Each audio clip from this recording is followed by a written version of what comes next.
This episode of Clutter is being recorded exactly on the day when the war in Ukraine has completed its 12 weeks. 12 weeks. 12 weeks for a war which the whole world thought will not last more than a couple of days or maybe a week at the most. It was expected that this massive Russian military machine will roll in. They were already on the outskirts of Kiev, say in the first 48 hours of the war, it seemed.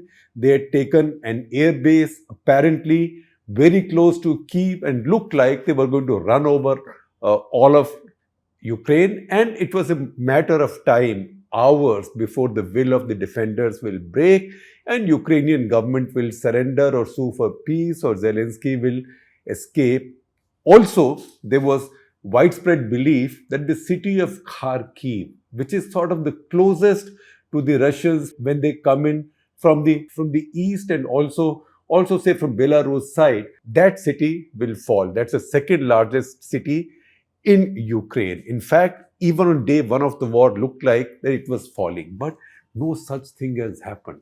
Not only are the Russians now, they've been driven so far away from Kiev. In fact, they've carried out a very quick, almost a panicky withdrawal, although they are trying to put on a brave face by saying that this is a tactical withdrawal, this was a tactical feint or deception to draw Ukrainian armies away. But even if the purpose was to draw Ukrainian armies away, they have no gains to show for it elsewhere on the battlefield. The battlefield right now is frozen.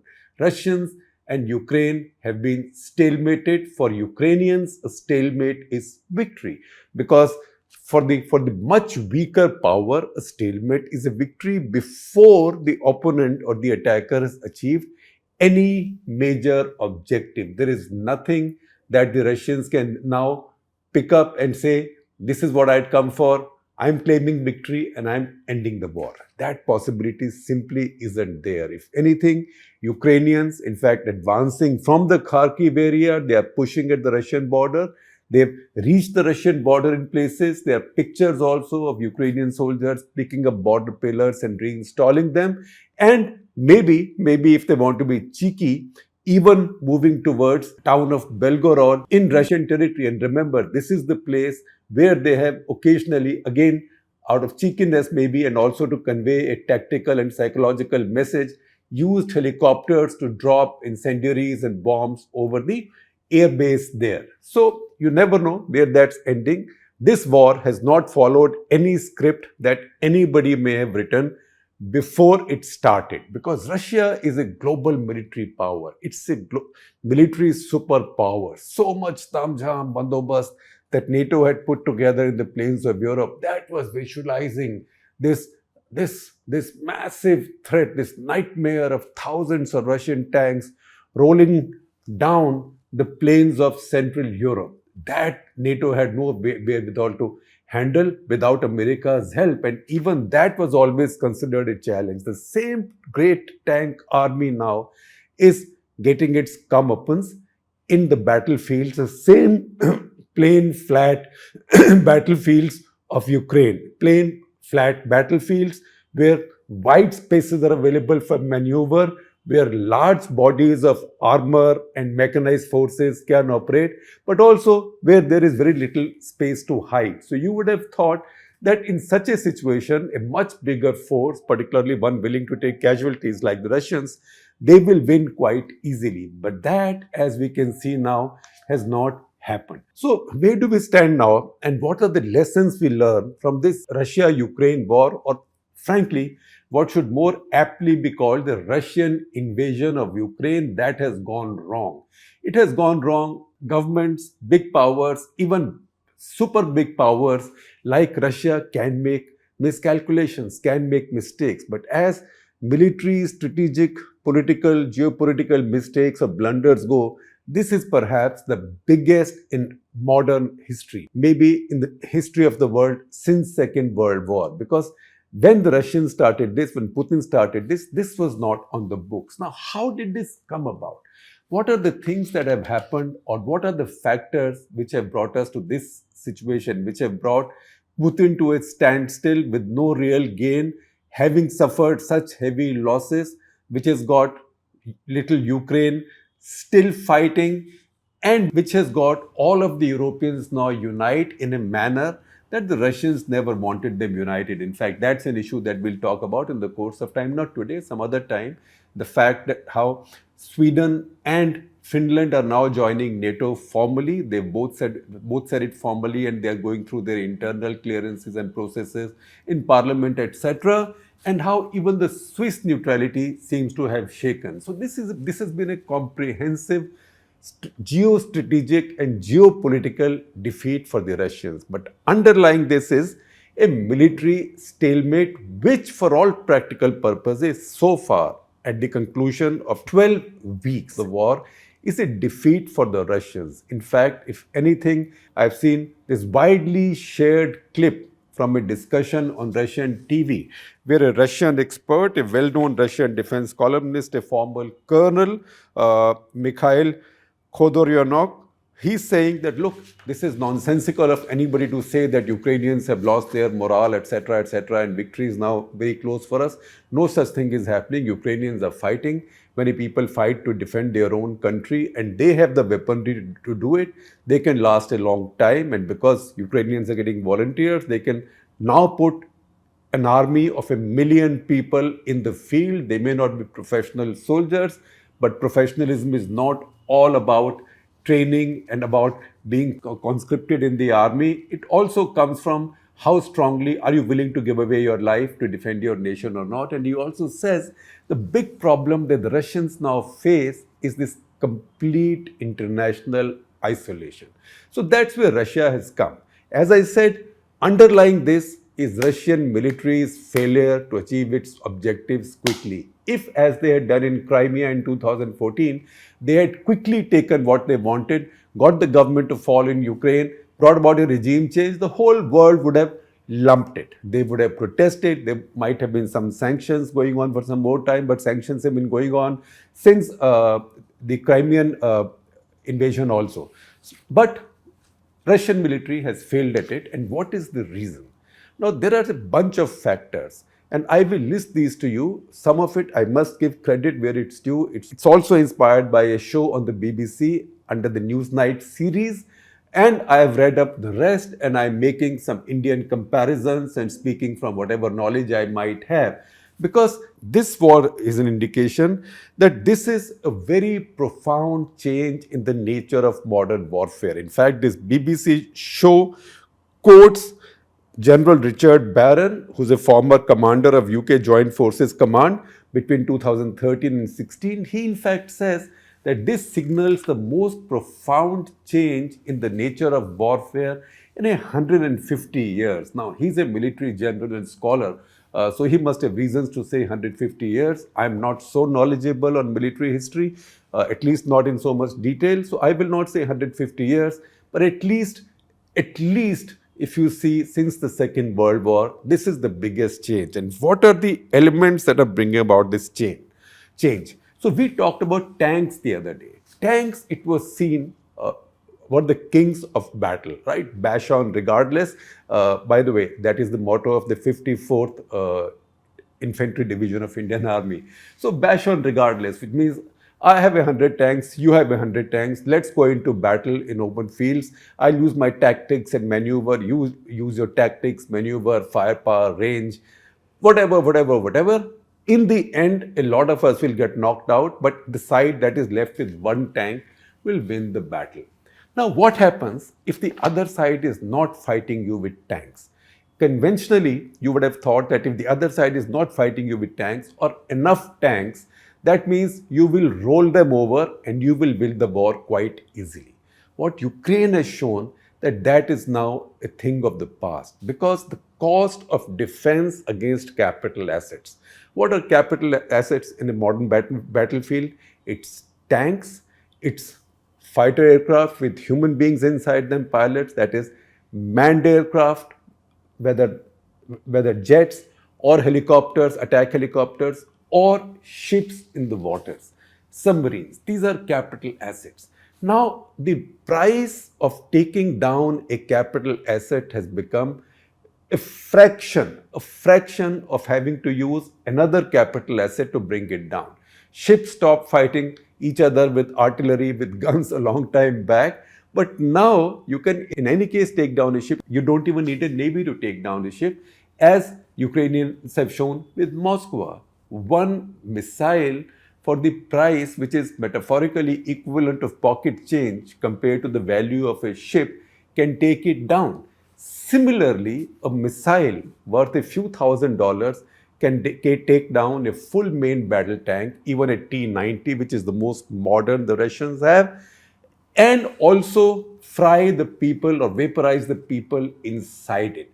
So these missiles, these low weight, shoulder fired missiles, most of them, or dropped from drones, they are now so effective against tanks that they are not just knocking out the tanks as in making them immobile, so at least people can escape from inside them, but it's just completely turning them inside out. Turrets are going flying 30 feet, 40 feet, 100 feet high. If you watch these videos, it does look like the era of the tank is over. And that we talked about in an earlier episode of Cut the Clutter also. The tanks have seemed to be a liability when faced with this kind of very cheap, very sneaky defensive weapons. So now the modern equivalent in an open battlefield of an old-time sniper is now a sniper or two carrying these anti-tank weapons, or maybe even anti-aircraft weapons. You can bring down a helicopter, you can bring down a jet aircraft that is not flying too high. If it flies too high, then it is exposed to other missiles like S-300 or S-400, say from the Russian side. Ukrainians don't have S-400s right now, and missiles of that kind. So manned aircraft also have problems, and we'll talk about that. But tanks have now become a liability. Now, is it the end of the tank era? You can't say that. It is not the end of the tank era. What this will lead to is, this will lead to improvement in the tank's armor, mobility, etc., etc. Because this is a constant ongoing battle between tacticians, between military planners, scientists, and the military industrial complexes. So that will go on. But the fact is, we have now seen that you can defend against a mighty tank army. There wasn't an tank army mightier than that of the Soviet Union and its inheritor Russia. That has now been humbled. Second, you might say, oh, maybe the Russian tanks are bad and Ukrainians are getting great tanks from the Western world, the French, the Germans, the Americans. No such thing. The Ukrainian tanks are also Russian and Soviet tanks. If anything, their tanks are a bit older than Russian tanks. And it's not as if their tanks are also being very effective, because the Russians are also able to use their own equivalent of Javelin missiles and NLAWs from their area. Because what they are using, instead of these missiles fired sneakily by small bands of people, they are using heavy artillery. So that is the second thing. Artillery. Artillery was always called the king of battle. We know that in battle after battle, anything between 60 to 90% casualties are all inflicted by artillery, which you can't see. It's far away. Now you might say it might be very stirring to see people charging the trenches or charging the hills or charging hill features in old days, even with bayonets and all that, throwing grenades. That's a very stirring sight. But before that, most of the job has been done by artillery. Even if you read the history of the warfare in Kargil, what was the Indian tactics? Indian tactics was to use massed artillery. At one time, it looked like as if almost two-thirds of Indian Army's Bofors guns were there. And that is what was plastering these hill features day in and day out. And so they could soften the defenses or minimize the defenses, break their morale when the infantry soldiers went up there. Ultimately, infantry has to go and get it. But most of the casualties were inflicted by the artillery. Similarly, casualties from the Pakistani side were mostly inflicted by the artillery, although they didn't have that much artillery. In fact, the turning point in those battles in Kargil came when one artillery commander from the Indian side, I think Brigadier Lakhwinder Singh, if I remember his name correctly, he recalled a lesson from the history of Maharaja Ranjit Singh's battles. where Maharaja Ranjit Singh used masked artillery, that was ancient artillery, masked artillery in direct firing mode, because modern artillery fires over trajectory. So he collected this artillery close enough to some of these features and fired in the direct mode at them. So artillery is the big killer. Russian army has been built around the artillery. Soviet army was built around massive artillery, massive guns, massive range, massive projectiles. Now, in the world wars, these were used. Say, closer home in the India-Pakistan wars, a lot of artillery was used, a lot of ordnance was thrown, lobbed at the other side. Iran-Iraq war, for a long time, people just sat in trenches and they were lobbing artillery bombs at each other. But in all those wars, this artillery was inaccurate. This artillery was a nuisance. If it hit something, it hit something. You had people going up in aircraft, air observation post, earlier small propeller aircraft, then helicopters, to identify targets, let your gunners at the back know, or artillery officers were posted at lookouts to identify targets. Now, that was the early primitive way of doing it. But even then, the shells were not guided. Today's artillery, the shells are guided.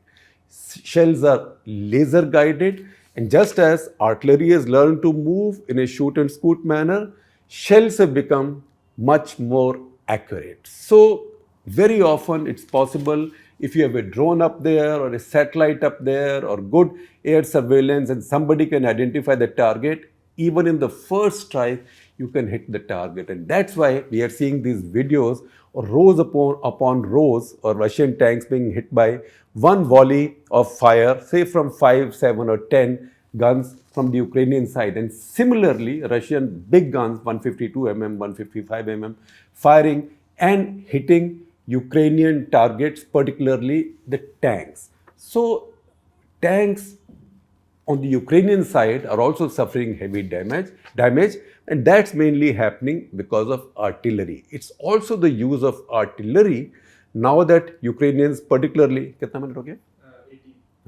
now particularly as the Ukrainians are getting American M777 artillery guns, which are very good. And if you see this artillery being used, in fact, I tweeted the other day a video of this artillery gun firing in Ukraine that a Ukrainian defense journalist, Ilya Ponomarenko, had shared. And I'll share this with you. See, as the gun is being targeted and fired, somebody's on his laptop, because the information on the target is coming in this case, most likely from a drone. So that's being fed in. Then the shell is being followed. It's all technology to make sure that shell goes to the right place. And then you might get a bomb damage assessment, or you might get a sense of how accurate the shell was.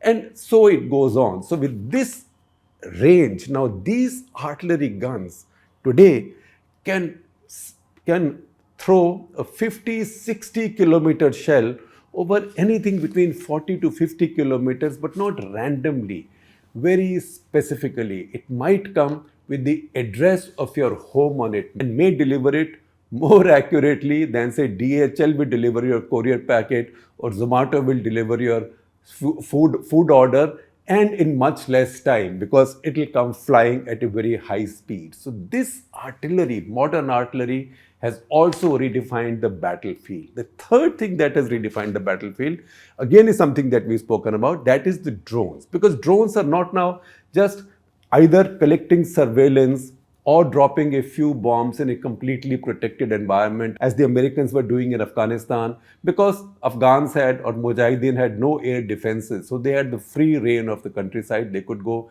and drop anything, anywhere, and stay up in the air for a long time.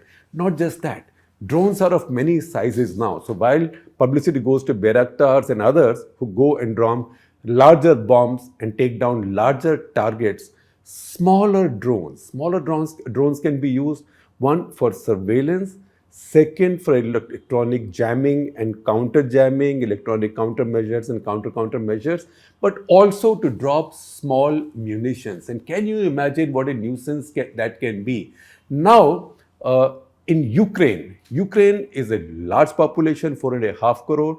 So by European standards, it's a large population. It's also a very It's also a population with very high social indicators, very good education. Ukraine, by and large, is also acknowledged to have a strong technology or information technology base. So in Ukraine now, a bunch of people built an organization. This is an amateur organization, basically amateur techies who've set up this organization called Aero Rosvitka. You can see their logo and see that little slogan beneath it.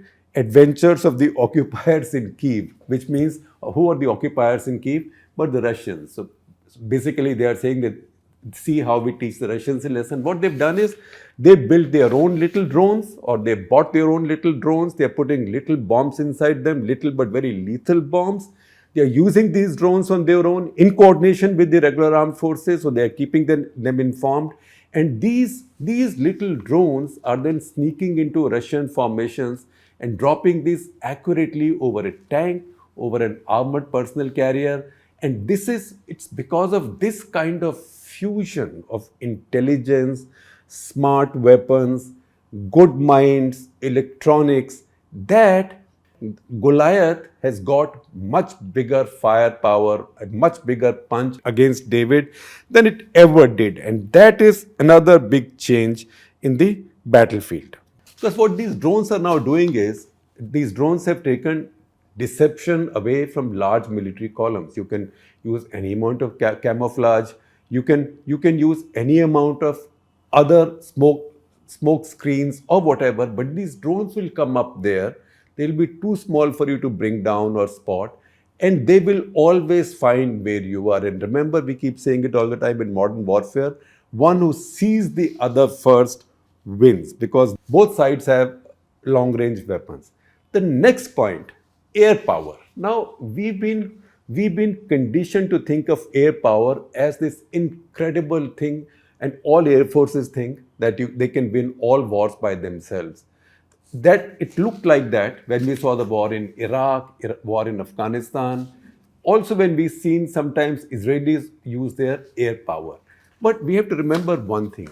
These are situations where the country with air power is working in a totally protected environment, which means there is no challenge in the skies, either from a rival air force because of a total air superiority, as the Americans established in no time over Iraq, or because of the missiles down below. Once again, Russians faced those missiles, Stingers, etc. in Afghanistan, but Americans faced no such threat in Iraq or in Afghanistan, and Israelis face very little of that threat, if at all, because they are mostly fighting non-state actors right now. In this situation, the mighty Russian Air Force has come up against a much weaker and much smaller Ukrainian Air Force, which has preserved itself. So even after 12 weeks, Ukrainian aircraft are still flying. In fact, on the western side of Ukraine, they are flying quite a bit. And that's why Russian Air Force almost never ventures in the